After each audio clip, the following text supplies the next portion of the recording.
Good morning, sir. You Winfred Lamont? And Mr. Lamont, Mr. Fitzgerald is here on behalf of Mr. Chandler. You're charged with evading arrest or detention with previous convictions and unauthorized use of a vehicle. And Mr. Fitzgerald, what is the announcement? Not ready.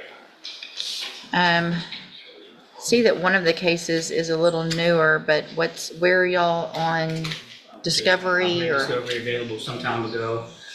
In fact, my notes in file indicated back in March the 13th of this year.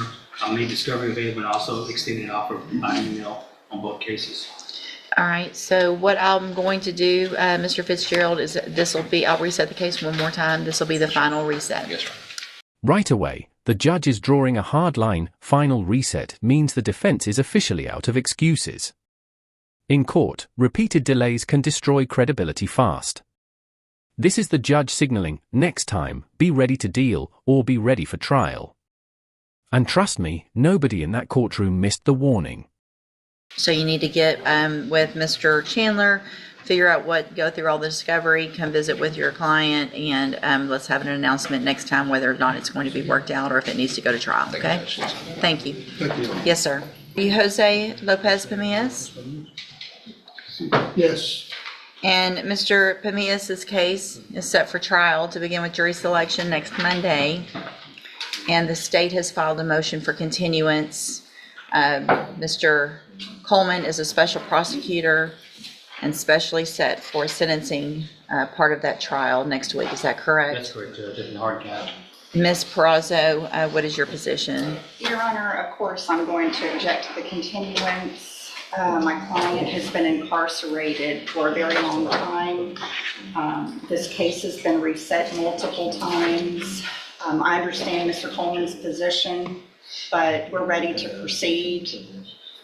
So if we could. This is a brutal moment for the defense. The attorney objects because the defendant has already been sitting in jail while the case keeps getting pushed back, but the judge grants the continuance anyway. That means more waiting, more uncertainty, and more pressure on the accused. Justice delayed may not always mean justice denied, but it definitely raises the stakes.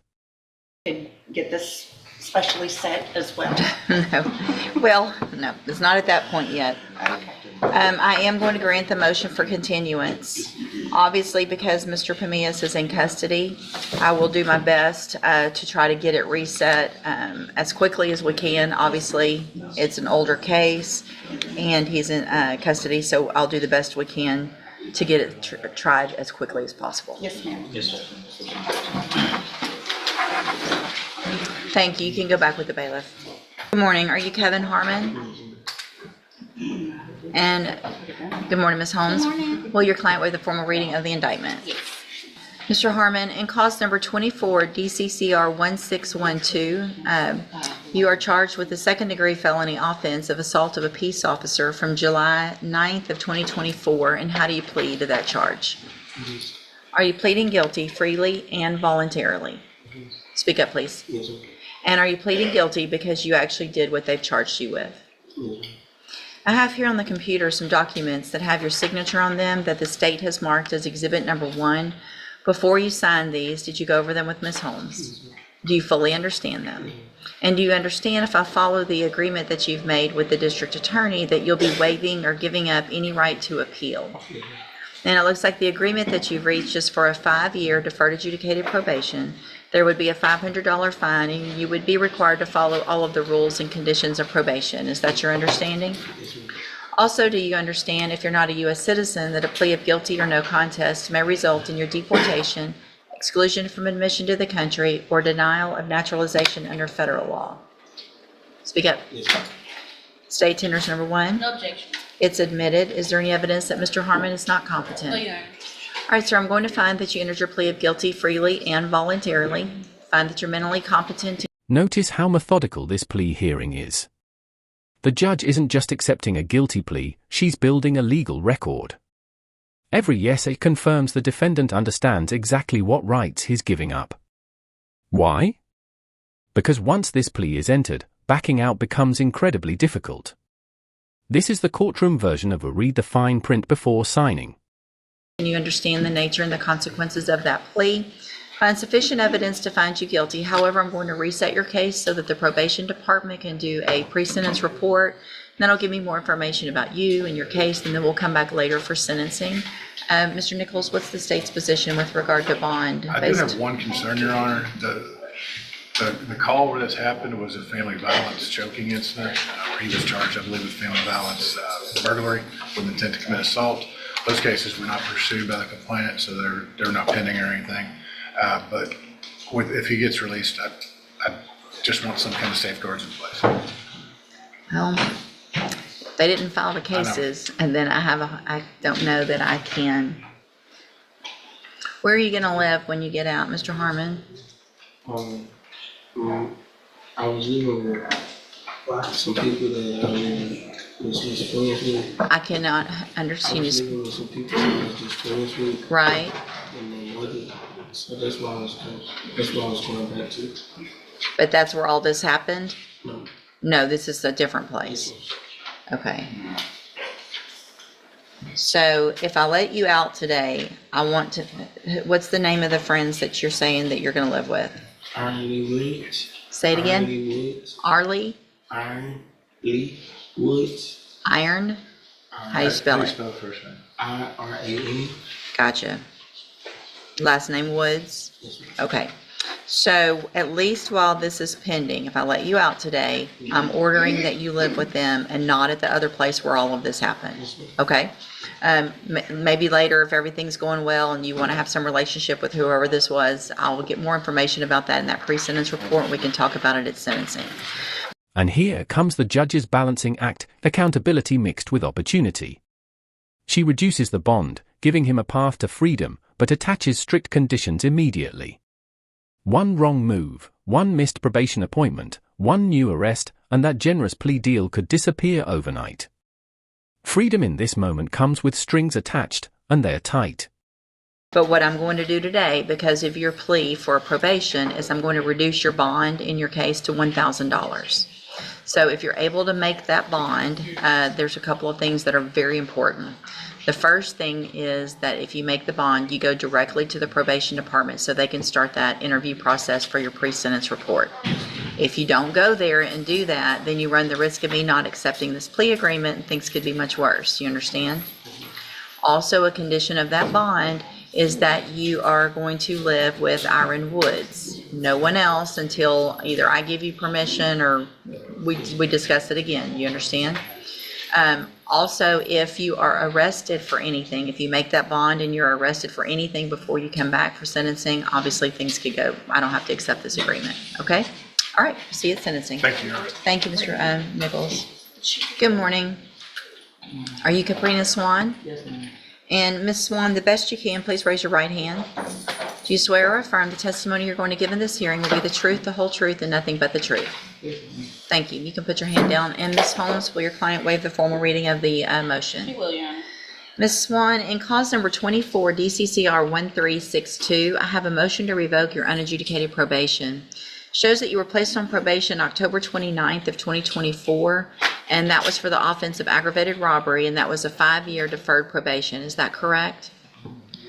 The motion alleges that you violated your probation. Count 1 alleges that you failed to report as directed for the months of January, February, and March of 2025. And is that true or not true? True or not? Listen to the question. Okay, true. Count 2 alleges that you failed to never become intoxicated or under the influence of any intoxicating substance, and that you admitted to using cocaine and alcohol on January 7th of 2025. And is that true or not true? Count 3 alleges that you failed to participate in the mental health services and follow all recommendations of that. Is that true or not true? Count 5 alleges that you failed to provide verification of completing the theft prevention class. Is that true or not true? Count 6 alleges that you failed to provide verification of entering and successfully completing the moral recognition therapy program. Is that true or not true? True. And then count 7 alleges that you're behind in your court-assessed fees. And is that true or not true? All right, did you enter your pleas of true to counts 1 through 7 freely and voluntarily? Yes, ma'am. And did you plead true to those counts because they're all actually true? Yes, ma'am. All All right, then I'm going to find that you entered your pleas of true to counts 1 through 7 freely and voluntarily. Find those counts true. Find sufficient evidence to find you guilty and revoke your probation. But it's my understanding that the probation department and the state are willing to give you a chance today to go to the special needs SafeP program, which will help you hopefully get all of these issues behind you, learn how to make better decisions, stop using drugs, get the mental health treatment you need so that you can be successful on this probation. I want to make sure you understand that this is your second chance now, and you will not get a third. You are on probation for a first-degree felony. This may be the most intense moment in the hearing. The judge reminds her that violating probation on a first-degree felony could mean decades, or even life, in prison. That's not courtroom drama, that's legal reality. But instead of prison, she's being offered treatment. This is justice at a crossroads. Punishment was available, but rehabilitation was chosen. Today, right now, I could send you to prison for the rest of your life. The rest of your life, from 5 years up to 50, 60, 70, the rest of your life for violating probation on this type of offense. So you need to take advantage of everything that they teach you, because when you get out of SafeP, you'll have aftercare, you'll have people to help you, find places to live and all of that. But it's going to be up to you to take advantage of those things. Do you understand? Yes, ma'am. All right. I'm also going to, because you didn't report and because this is going to take some time, I'm also going to extend your probation for a period of 2 years. So you're now on a 7-year probation instead of a 5-year probation. Now, every single person who's on probation in my court and any court can get off their probations early if they do everything they're supposed to. So it doesn't have to be 7 years, but it would take you getting everything in line real quick and doing everything right. Do you understand? Yes, ma'am. All right, good luck to you, ma'am. You can go back with the bailiff. They're going to get some paperwork for you to sign about SafeP. You need to sign that when they get it to you. Good morning, sir. Are you Rontez Williams? And Ms. Holmes, will your client waive the formal reading of the indictment? He will, Your Honor. Mr. Williams, in cause number 22-40090, you're charged with a third-degree felony offense of fraudulent use of identifying information from January 20th of 2022. And how do you plead to that charge? Speak up, please. Are you pleading guilty freely and voluntarily? And are you pleading guilty because you actually did what they've charged you with? I have here on the computer some documents that have your signature on them. Holmes, do you fully understand that? And do you understand, if I follow the agreement that you've made with the district attorney, that you will be waiving or giving up any right to appeal? Speak up. Yes. She has to hear you too over here, all right? They're just taking everything down. Also, do you understand, if you're not a U.S. citizen, that a plea of guilty or no contest may result in your deportation, exclusion from admission to the country, or denial of naturalization under federal law? State tenders number 1. No objection. It's admitted. Is there any evidence that Mr. Williams is not competent? No, Your Honor. All right, sir, I'm going to find that you entered your plea of guilty freely and voluntarily. Find that you're mentally competent and you understand the nature and the consequences of your plea. Find sufficient evidence to find you guilty, and at this time find you guilty of fraudulent use of identifying information. Sentence you in accordance with your agreement to a term of 5 years in the institutional division of the Texas Department of Corrections. You will receive credit on that sentence for any time that you've been in custody that the law gives you the right to receive. I'm handing you the trial court certification that shows this was an agreement that I followed, and so you have waived your right to appeal. I have also handed you a written admonishment regarding your ineligibility to possess